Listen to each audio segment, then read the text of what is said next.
Welcome to the official YouTube channel of GS Central. आप सबों का स्वागत है और आज आप लोगों का इंतजार खत्म करवाते हुए आज का जो सेशन है हम ले आए हैं रिट के ऊपर। कई लोगों का मैसेज बार बार आ रहा था कि सर रिट को एक्सप्लेन करना जरूरी है, रिट को एक बार अच्छे से एक्सप्लेन कर दीजिए। तो आज के सेशन में हम लोग article 32 of fundamental rights, fundamental right के अनुच्छेद नंबर 32 में जो 5 प्रकार के रिट का उल्लेख किया गया है उन पांचों रिटों को अच्छे से एक्सप्लेन करने वाले हैं। तो वीडियो को ध्यान से देखिए और अंत तक देखिए और जो भी कंफ्यूजन हो वीडियो देखने के बाद कमेंट बॉक्स में लिखकर बताइए, उसको भी सॉल्व किया जाएगा। अगर चैनल सब्सक्राइब नहीं किया है अभी तक तो सब्सक्राइब कर लीजिए और अपने दोस्तों को भी बताइए ताकि वो भी इससे लाभान्वित हो सके। आइए स्टार्ट करते हैं। जैसे कि फंडामेंटल राइट्स का आर्टिकल नंबर 32 है, संवैधानिक उपचारों संबंधी मूल अधिकार हिंदी में कहते हैं, इंग्लिश में कहते हैं फंडामेंटल राइट का आर्टिकल 32 जो है वो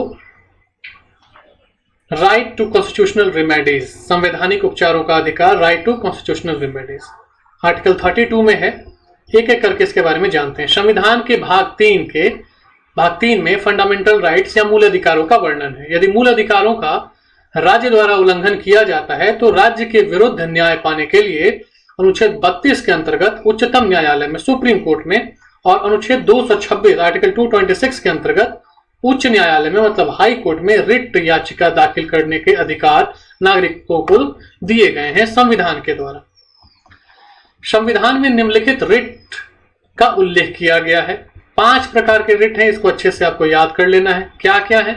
बंदी प्रत्यक्षीकरण जिसको इंग्लिश में कहते हैं हैबियस कॉर्पस, परमादेश रिट जिसको हम लोग कहते हैं मैंडेमस, प्रतिषेध रिट जिसको इंग्लिश में कहा जाता है प्रोहिबिशन, उत्प्रेषण रिट जिसको रिट ऑफ सर्टियोरेरी कहा जाता है, अधिकार प्रेक्षा जिसको को वारंटो कहा जाता है, को वारंटो।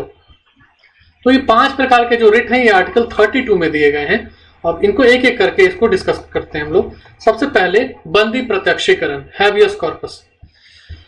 यह रिट उस अधिकारी या अथॉरिटी के विरुद्ध दायर किया जाता है जो किसी व्यक्ति को बंदी बनाकर रखता है गैर कानूनी तरीके से। सबसे पहले आप तो ये जान लें, अगर किसी व्यक्ति के मौलिक अधिकारों का हनन हो रहा है, उल्लंघन हो रहा है, तो वह व्यक्ति अपने किसी वार्ड की सहायता से उच्च न्यायालय में या उच्चतम न्यायालय में याचिका, रिट याचिका दायर करता है और अदालत उस याचिका को सुनने के बाद जो आदेश जारी करती है वो 5 प्रकार के आदेश हो सकते हैं, जिसमें पहला आदेश है हैबियस कॉर्पस जिसके बारे में हम डिस्कस कर रहे हैं अभी।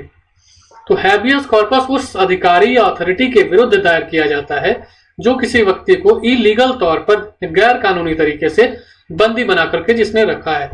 इस रिट को जारी करके कैद करने वाले अधिकारी को यह निर्देश दिया जाता है कि गिरफ्तार व्यक्ति को या कैदी को अतिशीघ्र 24 घंटे के अंदर कोर्ट में पेश किया जाए। इस रिट का उद्देश्य मूल अधिकार में दिए गए दैहिक स्वतंत्रता के संरक्षण का अधिकार का अनुपालन करना है।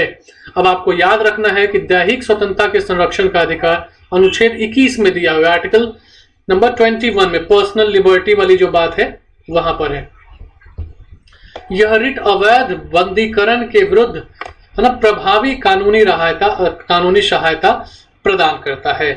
अब अगर दूसरे प्रकार के रिट की बात की जाए तो नाम है परमादेश या मैंडेमस। परमादेश यह रिट न्यायालय द्वारा उस समय जारी किया जाता है जब कोई लोक अधिकारी, पब्लिक सर्वेंट, अपने कर्तव्यों के निर्वहन से इनकार कर दे, डिनाई कर दे और जिसके लिए कोई अन्य विधिक उपचार, लीगल कोई मेजर, कोई कानूनी रास्ता नहीं प्राप्त हो, उस अधिकारी के खिलाफ जारी किया। मतलब हम ये समझ सकते हैं कि ये पब्लिक सर्वेंट से खिलाफ जारी होने वाला एक रिट है।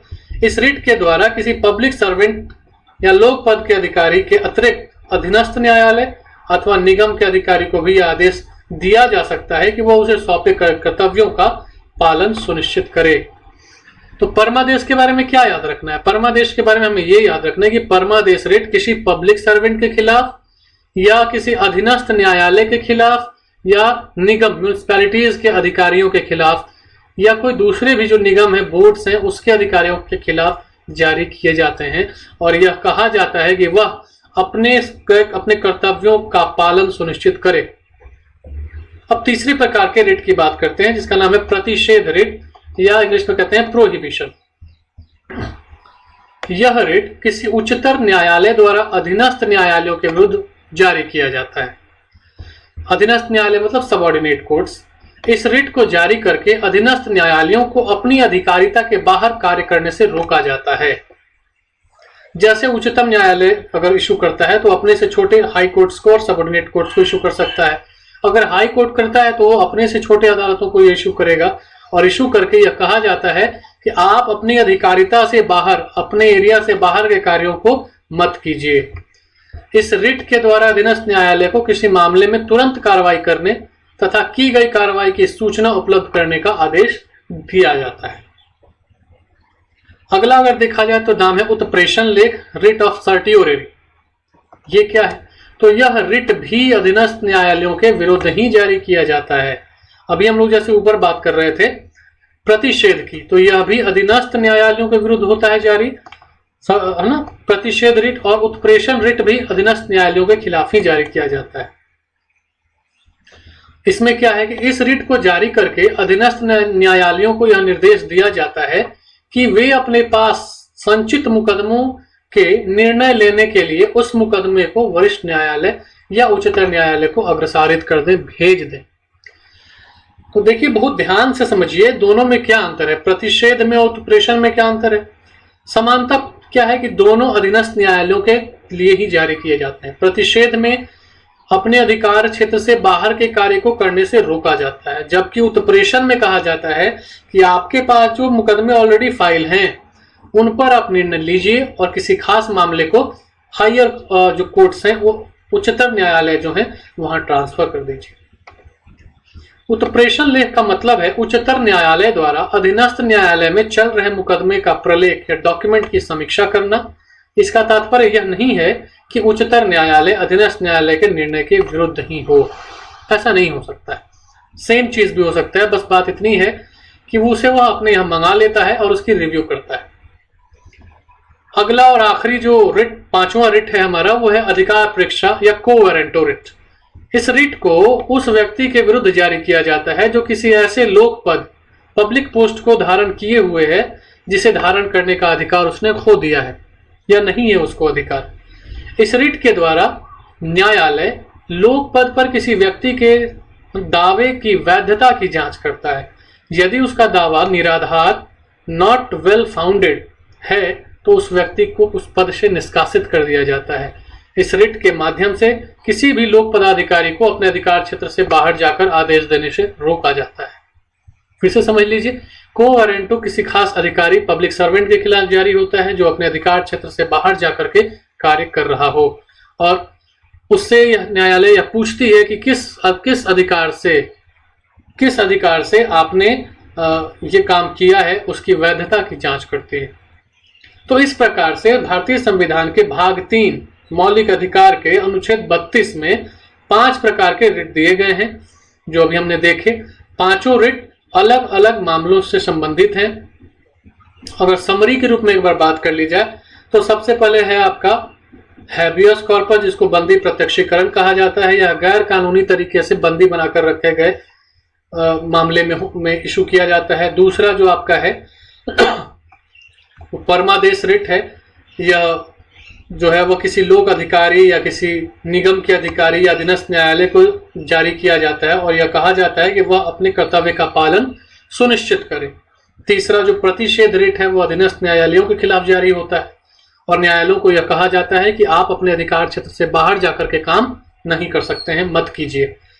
अगला है जो आपका सर्टियोरेरी या उत्प्रेषण रिट। यह भी अधीनस्थ न्यायालयों के खिलाफ ही जारी होता है, परंतु इसमें यह कहा जाता है कि आप किसी खास मामले को उच्चतर न्यायालय को ट्रांसफर कर दीजिए और अपने अलग मामलों की आप सुनवाई लगातार करते रहें। और सबसे आखिर में जो है वो है कोवेरेंटो। यह भी किसी पब्लिक सर्वेंट या लोक पदाधिकारी के खिलाफ जारी किया जाता है जिसने अपने अधिकार क्षेत्र से बाहर जाकर के कोई काम किया है। इस प्रकार इन पांचों रिटों के बारे में हमने चर्चा की। मुझे पूरा उम्मीद है कि अब आपका कॉन्सेप्ट, जो इस रिट के प्रति जो आपका कॉन्सेप्ट है वो क्लियर हुआ होगा, उसमें कुछ सहायता मिली होगी। ये सेशन आपको कैसा लगा आप हमें कमेंट करके जरूर बताएं, और अगर आपको ये अच्छा लगता है तो इसे लाइक और शेयर भी करें। जीएस सेंट्रल के फेसबुक पेज और टेलीग्राम चैनल को भी आप ज्वाइन कर सकते हैं, वहां डेली आपको क्विज करवाया जाता है। आप अपने दोस्तों के साथ भी चैनल को शेयर करें ताकि अधिक से अधिक लोग इससे लाभान्वित हो सकें। वीडियो देखने के लिए बहुत बहुत धन्यवाद। Thank you very much.